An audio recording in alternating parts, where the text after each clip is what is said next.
पण अजून काही क्वेश्चन्स आज करणार आहोत रोटेशनला आणि संडेला आपली रोटेशनवर एक एक्झाम होईल. ठीक आहे. तुमचं रिव्हिजन चालू ठेवा. मी व्हिडिओज वगैरे अपलोड केलेले आहेत सगळे. हे क्वेश्चन्स आणि या टाईपचे आपण जेवढे आधी केलेले आहेत. आता ही फिक्स टाईप आहे. याच्यापेक्षा असे काही वेगळे प्रश्न येत नाहीत. त्याच्यामुळे याचं रिव्हिजन चालू ठेवा. आता याच्यामध्ये आपल्याला काही क्वेश्चन्स अशा टाईपचे येतात, फॉर्म्युल्याला थोडेसे मागे पुढे करून विचारणारे. त्याच्यानंतर मोमेंट ऑफ इनर्शिया वेगवेगळ्या जॉमेट्रिक फिगर्सचे. तसे आपण सुरुवातीला पाहिले होते की काही मासेस आपण इक्विलॅटरल ट्रायंगलवर ठेवले, स्क्वेअरवर ठेवले. अशा टाईपचे प्रश्न पण दरवर्षी असतात आणि विशेषतः म्हणजे मी मिक्सचर ऑफ क्वेश्चन्स घेत आहे, वेगवेगळ्या एक्झामला हेल्प होणार आहे. आपण आता JEE मेन्सचे लेटेस्ट क्वेश्चन्स पाहिले कसे येतात. आता आपण आज काही क्वेश्चन्स MHT CET लेवलचे पाहूया. चांगले क्वेश्चन्स आहेत हे सुद्धा. आणि यातले मला थोडे आवडलेले काही क्वेश्चन्स आहेत JEE 2024 CET 24 मधले. ठीक आहे. तर एक क्वेश्चन आहे, विचार करायचा आहे. आता हा PYQच आहे. हा 24 चे आहेत हे सगळे. काय म्हणते 3 point masses each of mass M. इथं आपल्याकडे 3 पॉइंट मासेस आहेत. 3 पॉइंट मासेस, प्रत्येकाचं मास M आहे. ह्यांना आपण ठेवलंय at the corners of equilateral triangle. यांना आपण ठेवलेलं आहे corners of equilateral triangle of side L. त्याची साइड L आहे. ठीक. तर आपल्याला काढायचं आहे find moment of inertia of the system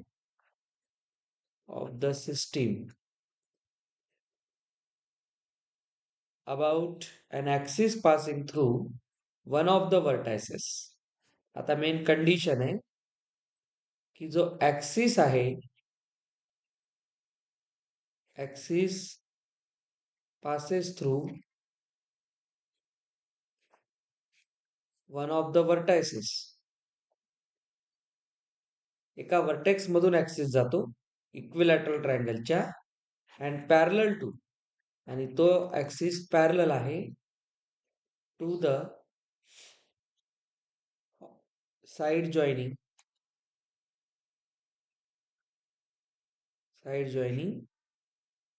other two vertices. ठीक आहे.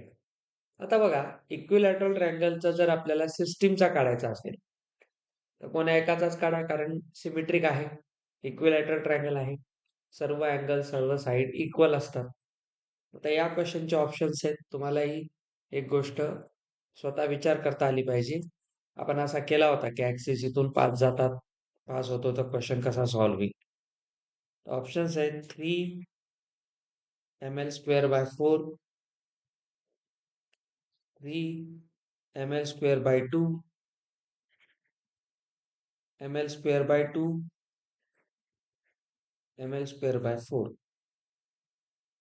विचार करा वही पेन काढून, कारण आज मी P&C चे पण PYQ स्टार्ट करणार आहे. इक्विलॅटरल ट्रायंगल घेऊ आपण. लेट्स से त्याच्या या वर्टेक्स मधून आपण एक ऍक्सिस काढतोय आणि it should be parallel to this axis. ठीक आहे. आपल्याला कोणाचंही डिस्टन्स घ्यावं लागेल.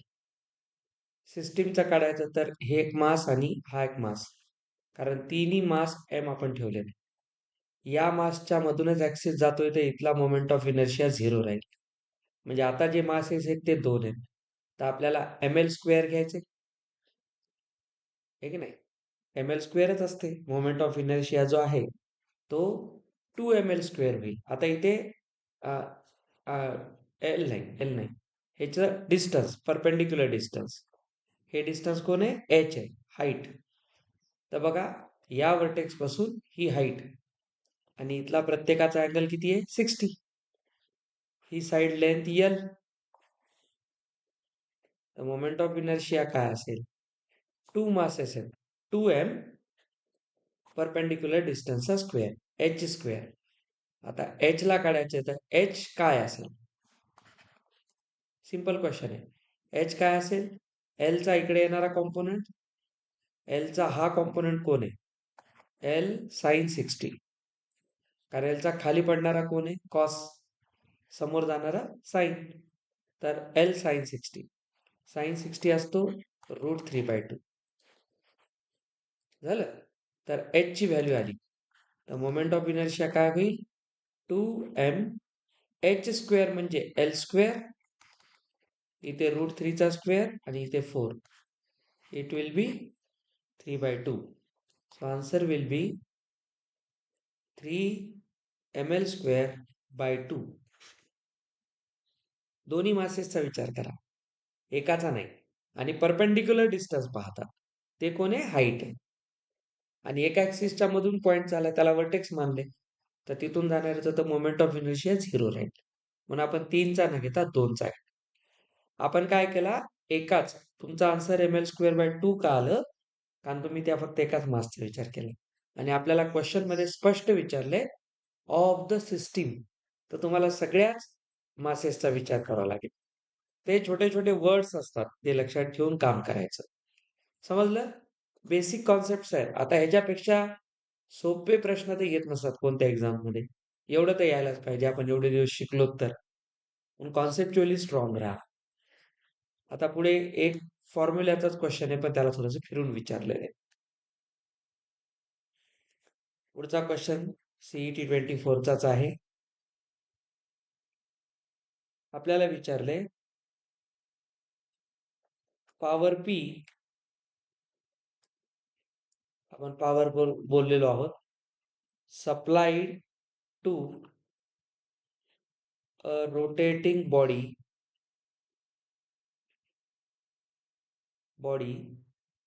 of moment of inertia I and angular acceleration alpha. तर विचारले find its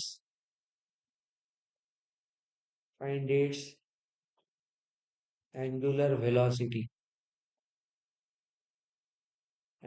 velocity ओमेगा. ठीक आहे. फॉर्म्युला आहे ऍक्च्युली हा, तर तुम्हाला थोडंसं फिरून विचारलंय. जसं ऑप्शन आहे P alpha inverse I, P I alpha, P I alpha whole inverse, P inverse I alpha whole inverse. विचार करा, पॉवर आहे, मोमेंट ऑफ इनर्शिया आहे, अल्फा आहे. आय आणि अल्फा पाहिल्यावर कोणाची आठवण येते? आय अल्फा, टॉर्कची आठवण येते. ठीक आहे. थोडस विचार करत राहायचं. पॉवर काय असते? Work divided by time. आता विचार करा, वर्क काय असते? Force into displacement. आणि फोर्स कोणता असते रोटेशनला? टॉर्क. असा विचार करून फॉर्म्युला बनवायचा. प्रश्न नीट समजून घ्या. आता आपल्याला काय म्हणते, चला अजून 2-3 चांगले क्वेश्चन्स करायचे. पॉवर P दिला आपण एका रोटेटिंग बॉडीला, ज्याचा मोमेंट ऑफ इनर्शिया I आहे, अँग्युलर ऍक्सेलरेशन अल्फा आहे.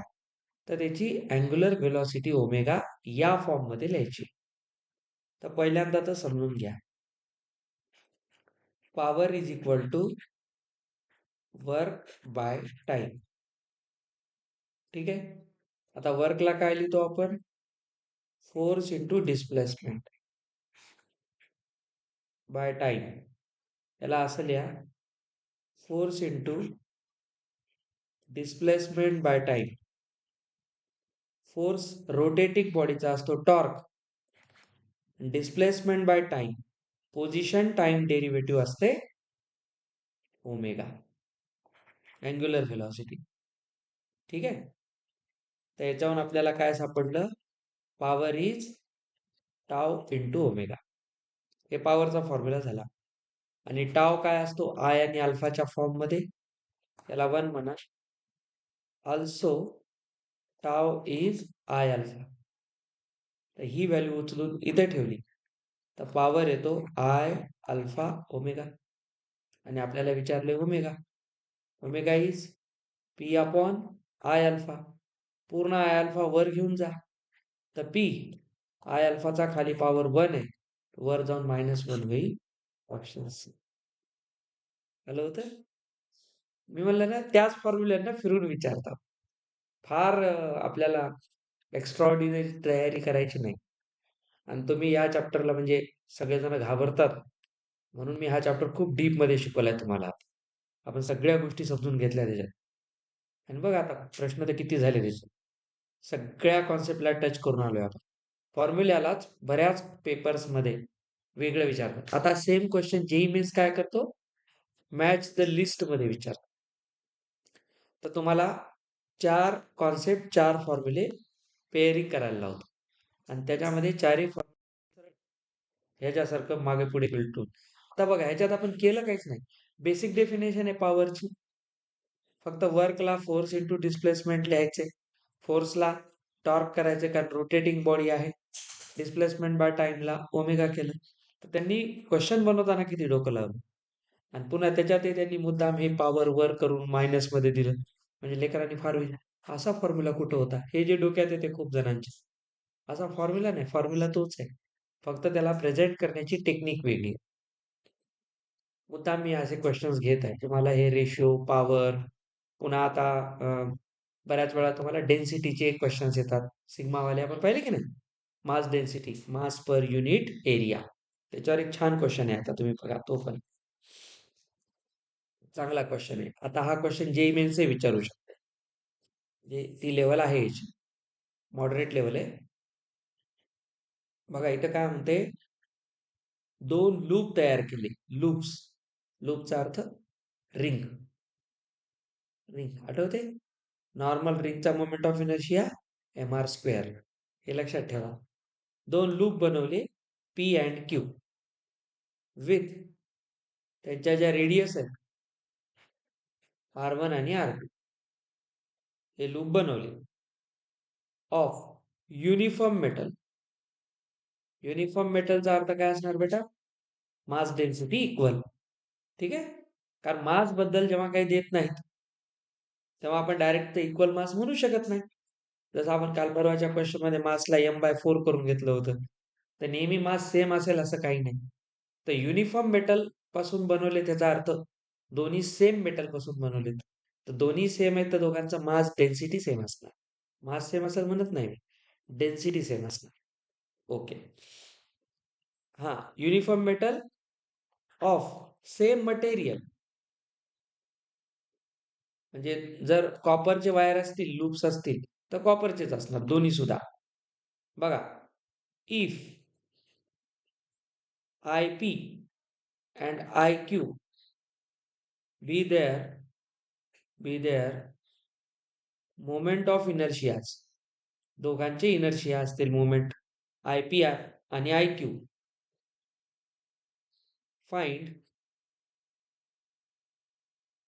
R1:2 किंवा R1/R2. तर रेशो काढायचा त्यांच्या रेडियसचा. ठीक आहे. गिवन एक मुद्दाम देतात, जागेवर देत नाही. Given IP upon IQ is 27. म्हणजे दोघांच्या मोमेंट ऑफ इनर्शियाचा रेशो 27:1 आहे. आता बघा, तुम्ही छोटासा कॉन्सेप्ट लावायचा आहे. ह्याच्यावर आपण मागे 1-2 क्वेश्चन केलेले आहेत. हे कळलं ना तर आरामात हे जमून जाईल. Options R 9:1, 4:1, 3:1, 6:1. मी तुम्हाला ऑलरेडी याचा कॉन्सेप्ट सांगितला काय. इथे आपल्याला सेम मटेरियल पासून बनले असं म्हणले. पण सेम मटेरियलचा बनले याचा अर्थ असा नाही की मास सेम आहे. सेम मटेरियल पासून एखादी बॉडी बनवणे याचा अर्थ त्या दोघांची मास डेन्सिटी सेम आहे. तर आपल्याला हे माहिती आहे की मास डेन्सिटी आता हे दोन्ही काय लूप आहेत. लूप म्हणजे रिंग आहे अशा. ठीक आहे. दोन्ही रिंग आहे. तर रिंगला तर एरिया नसतो कारण मधून ओपन असते. तर याला काय असणार? सर्कम्फेरन्स असणार. कारण आपण डेन्सिटी काढताना काय करतो? सिग्मा. सिग्मा. आणि ही काय असते? Given mass by given length. आता ही पूर्ण लेंथ किती आहे? 2πr. 2πr सर्कम्फेरन्स आहे.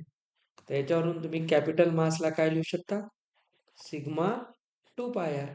बस याला उतून उचला. तर आता मला सांगा, I P upon I Q हे घ्यायचं आपल्याला. तर हे काय आहे? mr1 स्क्वेअर आणि mr2 स्क्वेअर. झालं. एम ला काय रिप्लेस केलं? हे. तर इथून येणार m2π. आर ह्याच्यासाठी r1 असेल आणि इकडे कोण आहे? r1 स्क्वेअर आहे. ही एवढी व्हॅल्यू फक्त कोणाची आहे? एम ची आहे. हे लक्षात घ्या. आर स्क्वेअर इथला आहे फॉर्म्युल्यातला आणि एम मधून आणला एक r1 आहे. सेम बघा. प्रोसेस लक्षात ठेवा सॉल्व करायची. 2π r2 इंटू r2 स्क्वेअर. तर बघा इथून हे कॅन्सल होईल. तर इथून येते r1 क्यूब आणि खाली r2 क्यूब.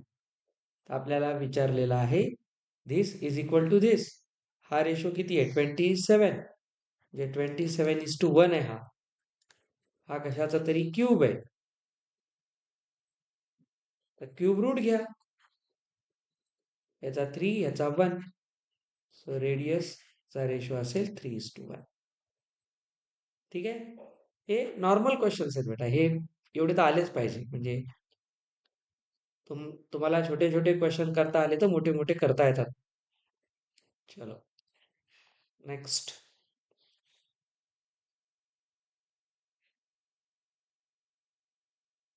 हा, आपण असे क्वेश्चन हे केलेले आहेत.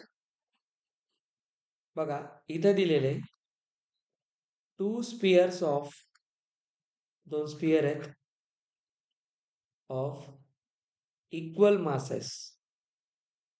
दोघांचे मासेस सेम आहेत.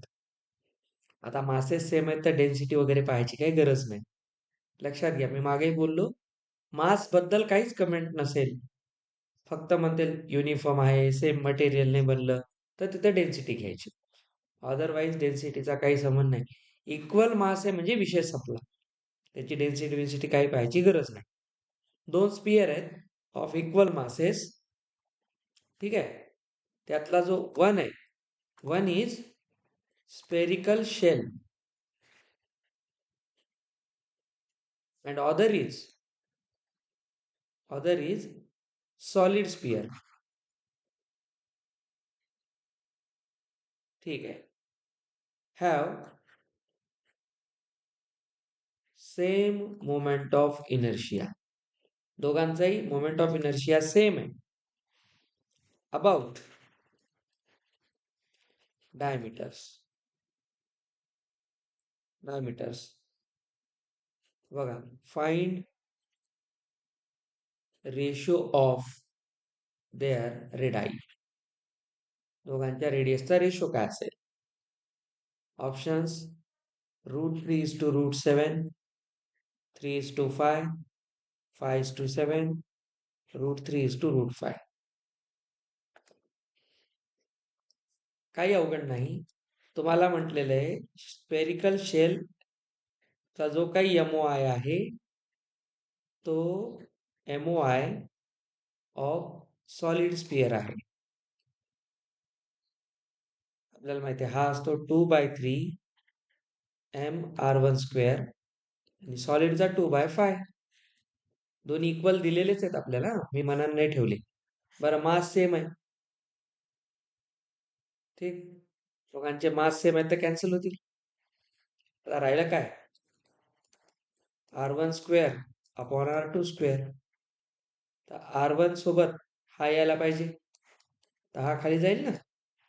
2/3 असं जाईल खाली आणि हा 2/5 वर येईल. बस त्याला ओपन करा फक्त. 2/5 केले की हे काय होते? 3/2 रिव्हर्स मध्ये. हे कॅन्सल आणि स्क्वेअर रूट घ्या. वर √3 खाली √5. संपलं. स्क्वेअर रूट घ्यावं लागेल ना, r1 r2 चा स्क्वेअर आहे तिथे. हे खूप जण काय करतात, हे R1 R2 घेतात आणि 3/5 करतात. त्यांनी असा एक ऑप्शन ठेवलेला आहे मुद्दाम. 3:5 येते, स्क्वेअर रूट काढावं लागते हे लक्षात घ्या. कारण R1 R2 चा स्क्वेअर आहे इथे. हे छोटे छोटे खड्डे आहेत. चला, एवढ्यामध्ये या जत्रेत आपण रेडियस ऑफ गायरेशनचा एक क्वेश्चन करू. तो सगळ्या फॉर्म्युल्यांना टच करून यायचं.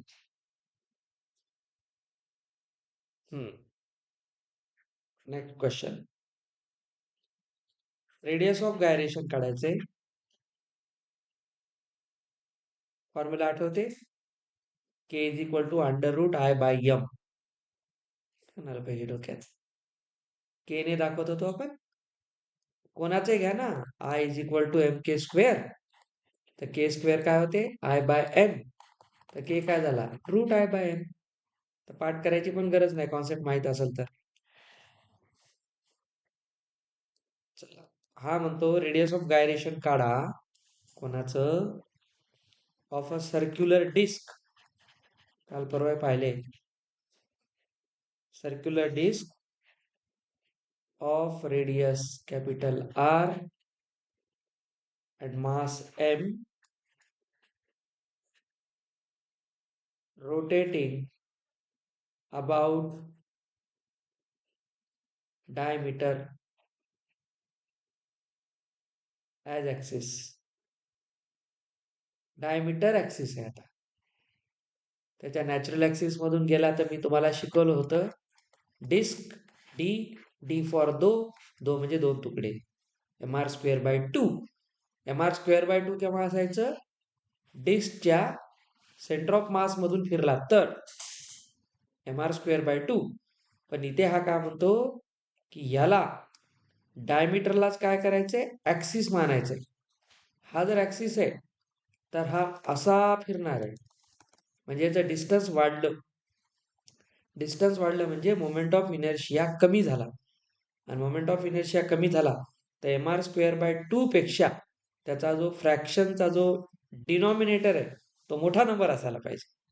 बेसिक मी तुम्हाला सगळं शिकवलं होतं. तर mr²/2 केव्हा घेणार? नॅचरल ऍक्सिस मधून असेल तर. इथे स्पष्ट म्हणते डायमीटर ॲज ऍक्सिस. त्याचा मोमेंट ऑफ इनर्शिया काय राहील? mr²/4. कसा आणला? Parallel axis theorem. ठीक आहे. तर इथे हे माहित पाहिजे. मग प्रत्येक वेळी तुम्हाला थेरम लावत बसायची गरज पडू नये. तुम्ही आत्ता बघा जेई मेन्सचे जे आपण काल परवा क्वेश्चन्स पाहिले त्याच्यामध्ये डिस्क, स्पियर ह्याच्यावरच जास्त विचारलेले आहे. म्हणून त्यांचे तुम्हाला दोन तर माहितच पाहिजे. mr²/2 नॅचरल ऍक्सिस असेल तर mr²/4 घेऊनच केलेत आपण 2-4 क्वेश्चन्स. कोणता वापरणार? mr²/4च वापरणार. तर डायरेक्ट क्वेश्चन आहे ना. बघा ह्याच्यात तर मी तुम्हाला आता आन्सर काढाय म्हणायची गरज नाही. आता आपण अर्ध्याच्यावर क्वेश्चन केलेलाच आहे. तर याचं जे सरळ म्हणणं आहे, तर मी तुम्हाला ऑप्शन सांगतो. तुम्ही उत्तर सांगितलं तरी चालेल, मला आनंद होईल.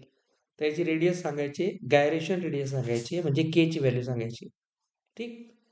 ऑप्शन्स आहेत R√2, पुन्हा R, पुन्हा R/√2 आणि R/2.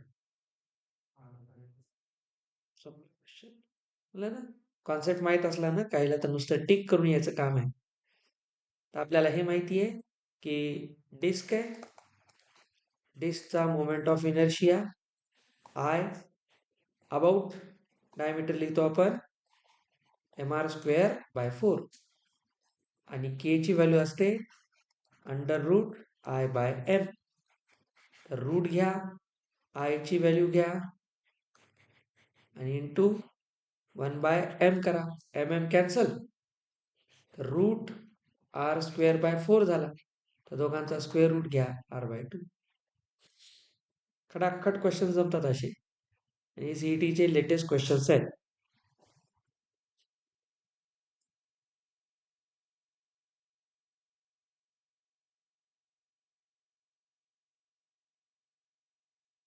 चलो, एक काइनेटिक एनर्जी वाला क्वेश्चन करेंगे. सब लेंगे, किसी को नहीं छोड़ेंगे.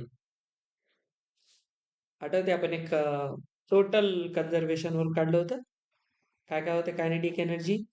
एक ट्रान्सलेशनलची हाफ mv² आणि एक कोणती होती? Half i omega square. तर त्याला धरून आपल्याला एक क्वेश्चन आहे. हा थोडा चांगला क्वेश्चन आहे, अवघड नाही, मॉडरेट आहे. एक बॉडी आहे, त्याचा mass M body slides down and incline प्लेनचा क्वेश्चन आला. Slides down and incline and reaches the bottom with velocity v.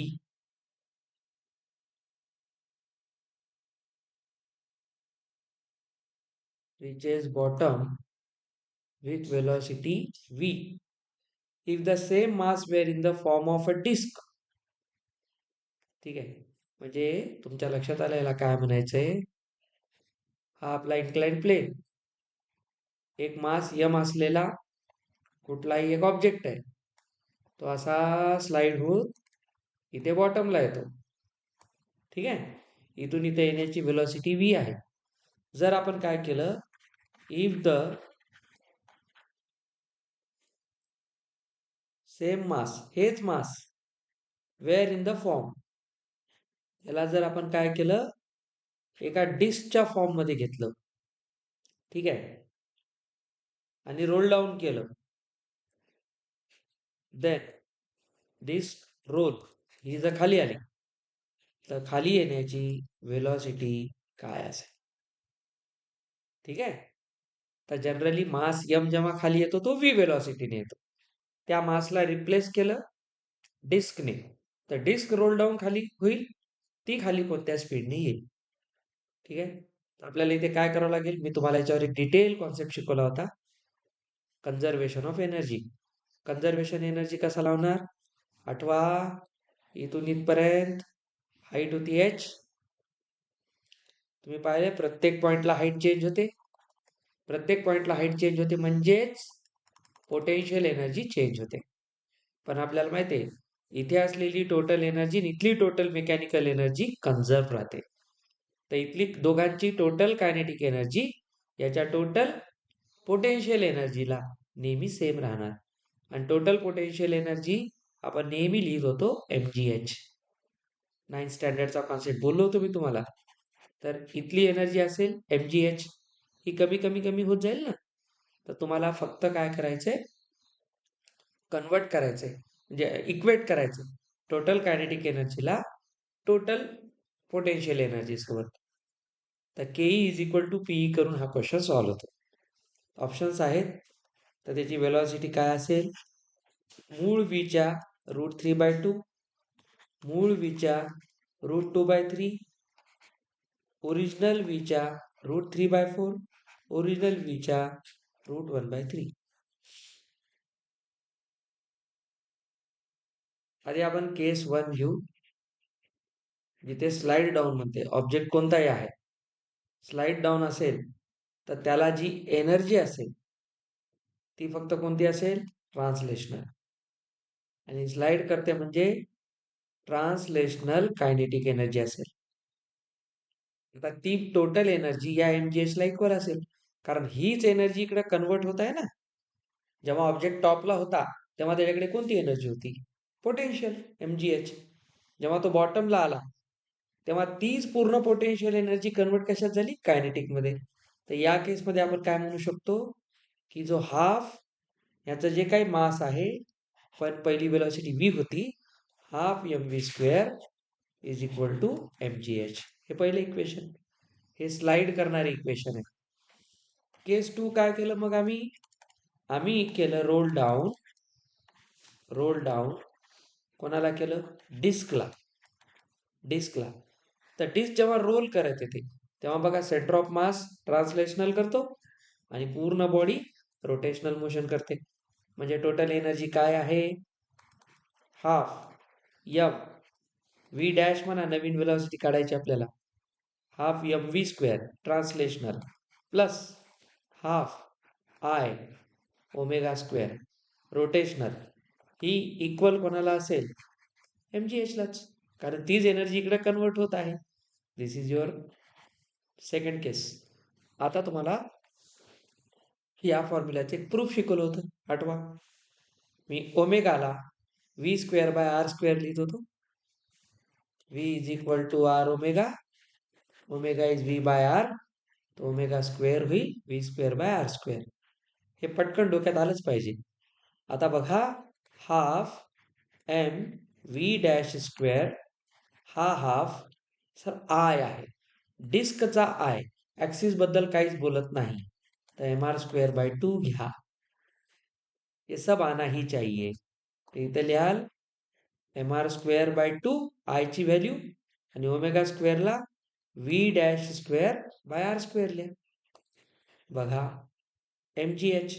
इथून छान छान गोष्टी काय काय होतात.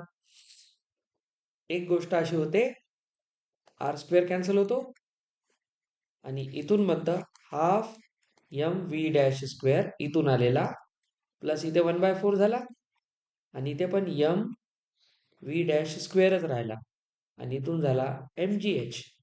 बघा आता हे लाईक टर्म झाल्या, तर ही सम झाली 3/4 एम व्ही डॅश स्क्वेअर आणि हा कोण आहे MGH. MGH फ्रॉम 1 कोण आहे, हाफ एम व्ही स्क्वेअर आहे. रिप्लेसमेंट मी तुम्हाला म्हणून म्हणलं इथं जी आणि एच बद्दल काहीच करायचं काम नाही. तर it implies that 3/4 new velocity is MGS half M V square from 1. तर इथून यम यम कॅन्सल, कारण सेम मास बद्दल बोलतोय. सेम इक्वल मासचाच आपण खाली आणला होता, तर मास कॅन्सल होईल. तर मला व्ही डॅश स्क्वेअर काढायचे, तर V dash square is V square by 2 दिस, आणि हा इकडे जाऊन रेसिप्रोकल होईल 4/3. तर इथून कोणाला 2, याचा स्क्वेअर रूट घ्या. तर व्ही डॅश काय होईल, व्ही स्क्वेअरचा स्क्वेअर रूट व्ही. बघा आणि इथे 2 आहे आणि इथे 3 आहे, तर हे कोण येते वरचा 2 गेला रूट मध्ये आणि 3 पण आला रूट मध्ये. तर नवीन वेलॉसिटी असायला पाहिजे √2/3 of the original velocity. It's very nice question. तर हे कॅल्क्युलेशन्स आहेत, डेरिवेशन एक प्रकारचं आहे. आता चांगला प्रश्न दिलाय. आता या क्वेश्चनला अजून चांगलं कसं बनवतात जेई मेन्स मध्ये, एक रिंग पाठवली आणि त्याच मासची काय केली, एक डिस्क पाठवली, इन्क्लाइंड प्लेन मध्ये पाठवली, आणि मग याच्यामध्ये सांगा दोघांच्या रेडियस ऑफ गायरेशनचा रेशो काय असू शकतो. असा एक क्वेश्चन मग. तर कॉन्सेप्ट एकदा डोक्यात बसला की क्वेश्चन कसाही फिरू द्या, अडचण येत नाही. फक्त डिस्क मध्ये एक चूक करू नका. डिस्क मध्ये एक रिस्क आहे. कोणती, तुम्ही एम आर स्क्वेअर बाय 2 केव्हा घेता आणि एम आर स्क्वेअर बाय 4 केव्हा घेता, नाही तर क्वेश्चन सगळा गोंधळणार. समजलं आता. बघा आता मी तुम्हाला एनर्जीवाले क्वेश्चन्स घेतले, पॉवरचा घेतला, रेडियस ऑफ गायरेशन झालं, अँग्युलर मोमेंटमचा आपण काल घेतला होता एल वाला. जवळपास सगळ्या टॉपिकवर आपण जाऊन आलोय, आय अल्फा आलं, सगळं आलं याच्यामध्ये. आता कॉन्सेप्ट सगळे कव्हर झाले. आणि बघा प्रत्येक प्रश्नात मोमेंट ऑफ इनर्शिया विचारतो, कळायले की नाही. मोमेंट ऑफ इनर्शिया हे आता आपण केलेले सगळे एका जागेवरचे क्वेश्चन्स आहेत. या स्लाइडचा चांगला अभ्यास करा. ठीक आहे. मागे मी तुम्हाला एक PDF पाठवलं होतं टेस्टच्या आधी, आठवते 20 क्वेश्चन काहीतरी होते त्याच्यामध्ये. ते क्वेश्चन खूप छान आहेत, एकदा ते पण ट्राय करा, राहिले असतील तर ते बघा करून अजून एकदा. त्याच्यामुळेच तुम्हाला 40-50 मार्क आलेत, असे उगाच येत नसतात, ते जर नीट केले असतील तर. आता याच प्रश्नांच्या लेवलचे, या टाईपचे आपले संडेच्या टेस्टला राहतील. CET JEE मिक्स क्वेश्चन राहतील. संडेची टेस्ट याची फायनल टेस्ट असेल. याच्यानंतर मी फिजिक्सचा एक महत्वाचा चॅप्टर स्टार्ट करतोय, अँड दॅट इज इलास्टिसिटी. ठीक आहे. इलास्टिसिटी होईल, मग आपण थर्मोकडे जाणार. Elasticity is small chapter, it's not big chapter. 2 पिरियडचा चॅप्टर आहे, मॅक्सिमम 3 पिरियडचा आहे. रोटेशन टाइम टेक्स म्हणून याला आपण डीप मध्ये घेतलेलं आहे. बघायचे आपण खूप सारी प्रॅक्टिसही केलेली आहे. आता हे क्वेश्चन्स करत राहा. जेवढे क्वेश्चन्स करताल कॉन्फिडन्स वाढतो. क्वेश्चन शिवाय फिजिक्स नाही, आणि मॅथ्सही तसंच, प्रॅक्टिस प्रॅक्टिस अँड प्रॅक्टिस. दुसरं काही नसतं मॅथ्समध्ये.